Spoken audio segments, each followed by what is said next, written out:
Saudaraku yang Tuhan Yesus kasihi, mungkin saudara pernah mengeluh dalam diri sendiri dan saudara mengatakan, saya ini sudah capek, saya ini sudah letih, saya ini sudah tidak punya kekuatan sebab pergumulan, persoalan yang saya hadapi itu begitu besar, bahkan bertubi-tubi masalah bermunculan, silih berganti. Dan saya sudah tidak sanggup, saya sudah capek dan saya sangat kecewa dengan kehidupan ini. Bapak Ibu Saudara yang Tuhan Yesus kasihi, ada banyak orang yang mengalami pergumulan, persoalan seperti yang saudara alami. Tetapi perlu kita sadari dengan baik bahwa Tuhan tidak pernah merancang yang buruk bagi kehidupan umatnya. Tuhan selalu merancang yang baik. Tinggal bagaimana cara kita memandang kehidupan ini dari kacamata iman percaya kita. Mari saudara kita belajar dari peristiwa Daud ketika berhadapan dengan Goliat. Daud itu digambarkan dalam cerita Alkitab. Dia adalah orang yang kecil, lemah, tidak punya pengalaman militer, tidak punya pengalaman dalam bertempur. Tetapi ketika dia berhadapan dengan Goliat, Daud bisa menang. Goliat dikalahkan dan mati. Sedangkan Goliat itu digambarkan sebagai orang yang kuat, orang yang besar, tinggi, dan punya pengalaman berperang, punya keahlian dalam bertempur. Tetapi kenyataannya dia kalah. Nah, Bapak Ibu Saudara, apa sebenarnya rahasia kemenangan Daud?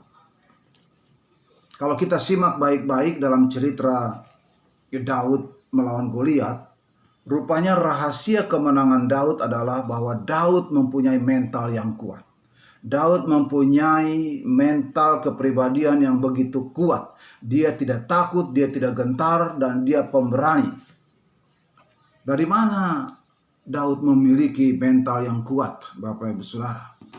Rupanya dari pengalaman-pengalaman dia selama dia menjaga dan menggembalakan ternak ayahnya.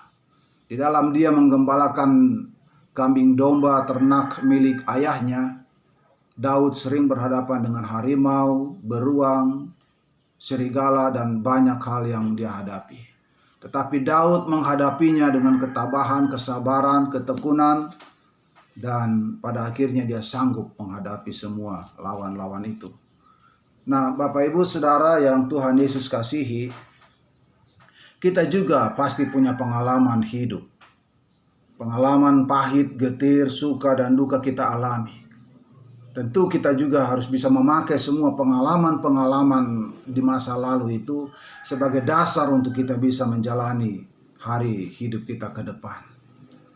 Nah, rahasia kemenangan Daud yang kedua, Bapak Ibu Saudara, Daud punya pengalaman hidup bersama Tuhan.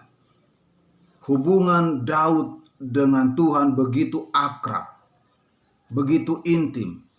Sampai-sampai Daud punya pernyataan iman, Tuhan adalah gembalaku yang baik, takkan kekurangan aku. Ini adalah pernyataan iman yang indah, Bapak Ibu Saudara, dari seseorang yang mempunyai pengalaman hidup bersama Tuhan. Tuhan adalah gembalaku yang baik, tak akan kekurangan aku. Nah, tetapi yang paling penting Bapak Ibu Saudara, Daud bisa mengalahkan Goliat bukan karena kehebatan Daud, tetapi karena memang Allah punya rencana yang besar dalam pribadi Daud. Jadi Allah mempunyai maksud, rencana yang kuat, yang besar untuk Daud. Sebab Daud pada akhirnya nanti akan menjadi seorang raja. Jadi Allah mempersiapkan Daud sejak dia masih muda. Nah, Bapak Ibu Saudara, pasti kita juga punya pengharapan untuk masa depan kita. Tetapi ingat Bapak Ibu Saudara, Tuhan juga punya rencana yang indah bagi hidup kita. Setiap orang, setiap pribadi ada dalam rancangan Tuhan.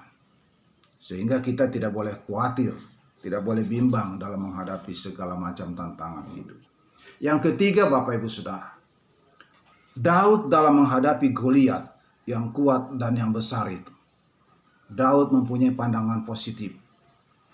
Ketika Daud melihat Goliat memiliki tubuh yang besar, Daud berpikir bahwa dengan tubuh yang besar itu, maka sasaran tembak saya itu akan semakin besar. Ketika Daud melemparkan batunya dengan umban, maka batu itu tidak meleset karena sasaran tembaknya begitu besar. Inilah cara berpikir Daud, Bapak Ibu Saudara. Yang kedua, Daud juga dia memanfaatkan semua apa yang dia miliki. Dengan tubuhnya yang kecil, dia lincah bisa bergerak ke sana kemari. Nah, sementara Goliat dengan tubuhnya yang besar, dia berat untuk bergerak, dia tidak lincah. Nah, Bapak Ibu Saudara kekasih Tuhan, Daud memanfaatkan tubuhnya yang kecil dan lincah itu, dan dengan kepandaiannya dia melemparkan batu dengan ketapelnya.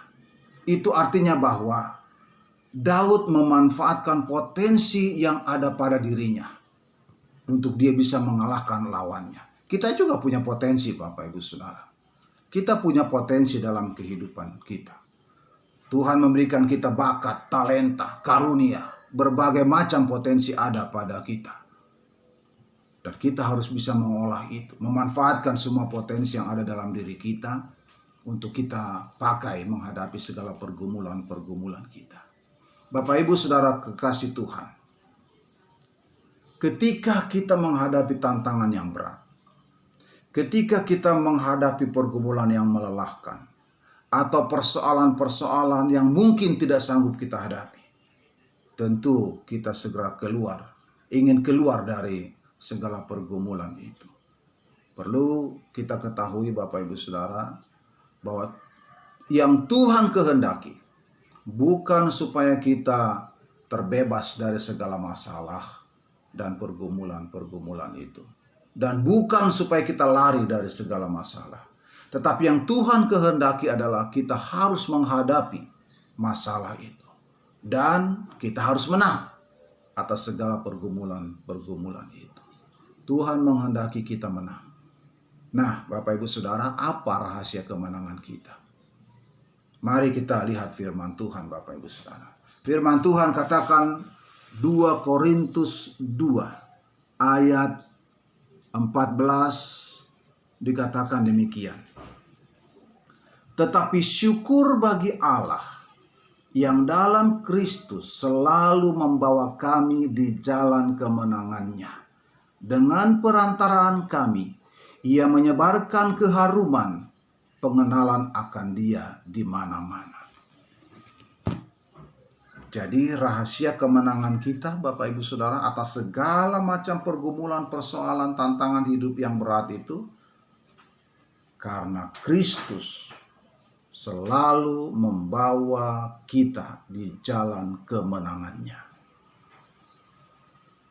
Yesus Kristus yang telah menang atas penderitaannya, atas kematiannya, dan Dia bangkit sebagai bukti bahwa Dia menang. Nah, dalam ayat ini Bapak Ibu Saudara, Paulus menggambarkan bahwa kita sebagai orang percaya kepada Yesus Kristus ikut pawai di belakang Yesus Kristus. Yesus sudah menang, maka kita ikut dalam arak-arakan kemenangan Yesus. Bukan hanya sekedar ikut Bapak Ibu Saudara, tetapi Tuhan Yesus mau supaya kita juga memiliki mental sang pemenang. Kita bukan memiliki mental pengecut, tetapi kita harus memiliki mental pemenang. Karena Yesus Kristus selalu membawa kita ke jalan kemenangannya. Mengapa demikian Bapak Ibu Saudara? Kenapa kita harus mempunyai mental pemenang? Kalau kita tidak mempunyai mental pemenang, maka cara berpikir kita akan selalu pesimis dalam hidup ini. hanya orang-orang yang mempunyai mental pemenang, yang memiliki pola pikir optimis, mempunyai semangat juang, mempunyai pengharapan. Nah, oleh sebab itu Tuhan Yesus menghendaki supaya kita juga mempunyai mental pemenang. Ya. Yesus Kristus menghendaki kita menjadi pemenang dalam kehidupan ini. Sebab apa? Yesus juga sudah menganugerahkan kemenangan itu kepada kita. Dan kita harus punya prinsip. Persoalan terbesar kita, Bapak Ibu Saudara, persoalan terbesar manusia adalah masalah dosa. Sudah diselesaikan oleh Tuhan Yesus. Kutuk maut juga sudah diselesaikan oleh Tuhan Yesus Kristus. Itu persoalan terbesar kita. Sedangkan yang kita hadapi dalam kehidupan ini, masalah ekonomi, masalah sakit penyakit, masalah berbagai macam pergumulan, itu sangat kecil di mata Tuhan. Sedangkan masalah terbesar saja, Tuhan Yesus sudah mengatasinya. Masalah-masalah kehidupan dalam dunia ini saja tidak bisa kita atasi.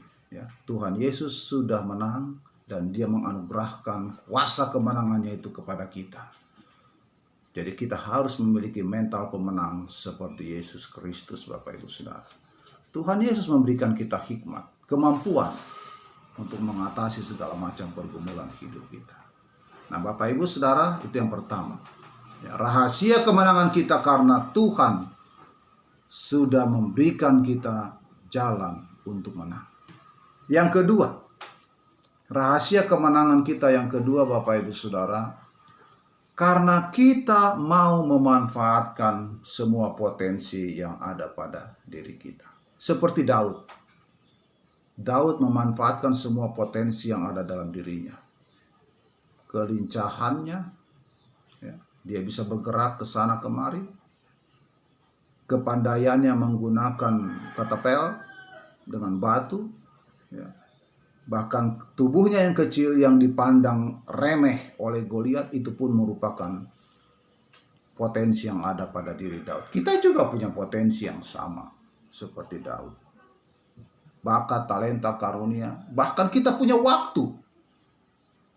Itu adalah anugerah Tuhan bagi kita. Selama kita masih hidup, selama kita masih bisa bekerja, bergerak, itu adalah anugerah Tuhan. Itulah potensi yang harus kita pakai. Ya. Kita punya banyak relasi, kita punya banyak teman. Ini juga adalah potensi yang baik untuk merubah hidup kita menjadi lebih baik lagi. Kenapa kita harus kalah dengan pergumulan-pergumulan dalam kehidupan kita, Bapak Ibu Saudara? Sementara kita punya potensi. Masih ingat cerita Tuhan Yesus? Ketika Tuhan Yesus berjalan dan diiringi oleh 5.000 orang lebih. Lalu tiba saatnya mereka harus diberi makan. Tidak ada makanan, tidak ada uang, jauh dari pasar. Tetapi mereka harus makan. Sebab kalau tidak mereka akan kelaparan. Apa solusi yang Tuhan Yesus lakukan, Bapak Ibu Saudara? Tuhan Yesus bertanya kepada murid-murid, di mana ada makanan? Lalu ada seorang anak kecil mempunyai 5 ketul roti dan 2 ekor ikan. Itulah potensi yang mereka miliki. Dengan potensi yang kecil ini, dibawa kepada Tuhan Yesus. Dan Tuhan Yesus mendoakan potensi yang kecil ini. Ternyata mujizat Tuhan terjadi, semua orang bisa makan. Bapak Ibu Saudara kekasih Tuhan, potensi dalam hidup kita begitu besar. Bawa kepada Tuhan. Potensi yang kecil ini sebagai dasar untuk kita berdoa kepada Tuhan. Bukan modal dasar, tetapi dasar untuk kita berdoa kepada Tuhan. Supaya Tuhan mencukupkan, melengkapi semua potensi yang ada dalam diri kita. Tidak ada persoalan yang berat dalam hidup ini, Bapak Ibu Saudara. Selagi kita punya mental yang kuat, kepribadian yang kuat di dalam Tuhan, selagi iman percaya kita juga begitu kuat. Bapak Ibu Saudara, kesimpulannya, apa rahasia kemenangan kita? Yang pertama, karena Kristus yang selalu membawa kita di jalan kemenangannya. Yang kedua, karena kita mau memanfaatkan semua potensi yang ada pada diri kita. Tuhan Yesus memberkati. Amin.